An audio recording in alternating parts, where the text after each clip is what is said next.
Hey everyone, so in today's video we're going to talk about text evidence, essentially what text evidence is and how we can use text evidence. So text evidence is how you support or prove your answers, or you use it anyway to do that. It is the details and examples that come straight from a text.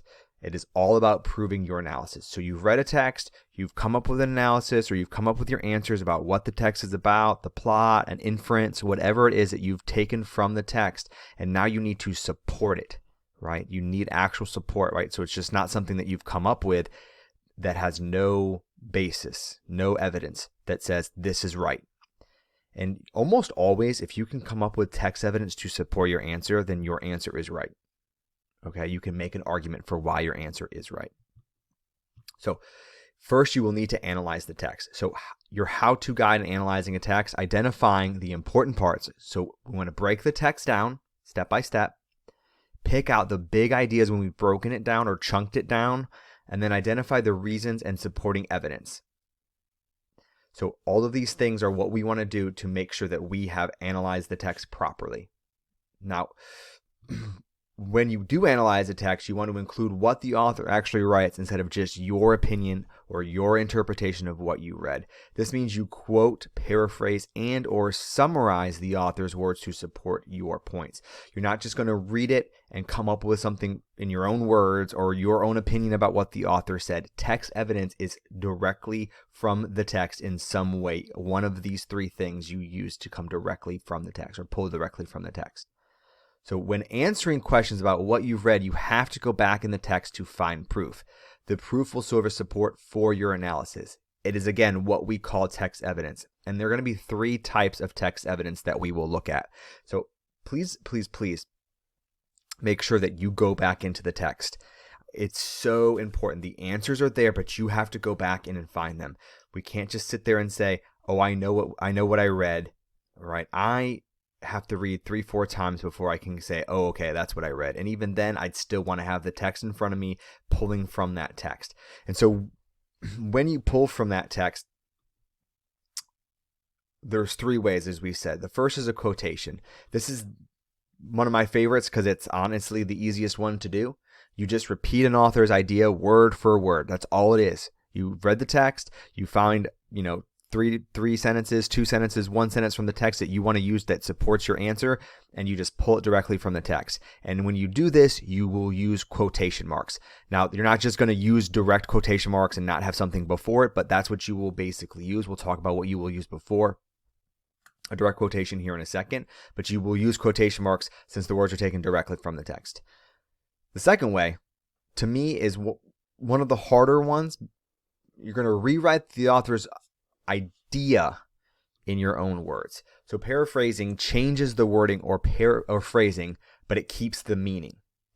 Keep the paraphrasing shorter than the original passage. So if you have a 3-sentence original passage, you want to cut it down to less than 3 sentences. If it's 2 sentences, less than 2 sentences. If it's 1 sentence, it's going to still be 1 sentence, but shorter than what that sentence said. Paraphrasing is tricky because you're taking that direct quote and putting it essentially into your own words, but not changing the meaning. And to me, it's one of the harder ones to do. If you can master paraphrasing, though, it is probably the most effective of the three, but it's hard. It's just really, really hard to master right off the bat. But I do like paraphrasing. And then our third type is summarizing. Now, this is hard in a different sense. I think that we're able to do it immediately, but it takes a lot of practice before we've refined it and we're starting to write really, really well-written summaries. But put the author's main points into your own words. They are shorter and are a broad overview of the passage. The summary should never be longer than the passage.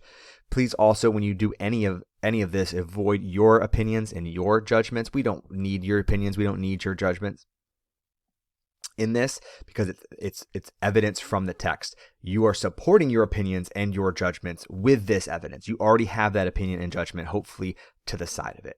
Now, how do we write these? You have to give credit to, sorry, I'm almost there. You have to give credit to your source for each type of text evidence. Without it, you could be plagiarizing the author's work. So not only do you have to write that text evidence and you also have to give some form of credit to that person. And there's actually twofold. You do it, we'll show you how to cite quotations right here. So you include the page number of the quote in parentheses behind it or in your response. So example, on page 78, the author stated, and then here's your quote, right? The author stated, "Fool of a Took." For some reason, J.R.R. Tolkien is in my head. So that would be your first one there. Direct passage, but you still cited the page that you got it from. Now, when it comes to paraphrasing, you make a reference to the author and again include the page number. So according to J.R.R. Tolkien, on pages 78 and 79, or on page 78, he thinks that Merry, was it Merry or Pippin? Good Lord, it's been so long. Merry or Pippin is a fool. Or if I don't want to use fool, you could say Merry or Pippin is dumb, stupid, brash. I don't know. Not brash. That's not a good one. And then finally, when it comes to a summary, include the source and then state the main points. So according to J.R.R. Tolkien's article titled "Fool of a Took," and then you go into everything about J.R.R. Tolkien talking about how Merry or Pippin, I still can't remember. It's been so long since I've read Fellowship of the Ring. And that's essentially in a nutshell what it is. Now, when it comes to citing sources like down the road and with text evidence, if you're really writing a research paper, that's an entirely different ballgame. You not only have to do it like we did here, but you also have to cite where you got the information. But that's an entirely different ballgame. And so we're just here right now. Now, we're going to practice first with the quizzes. This is just the terms. And then you have two practices, one with Taylor Swift and a song she wrote, one of my favorites, if not my favorite. And then the second is from a short little passage where you also have to do it. And you're going to practice all three types. You're going to practice writing a direct quote, a paraphrase, and a summary twice. So six essential examples, 2 quotes, 2 paraphrases, and 2 summaries. Okay. So that's what we're going to do next. And then we have a short practice on inferencing and text structures if there is time today. As always, let me know if you have any questions. Thank you, everyone. Bye.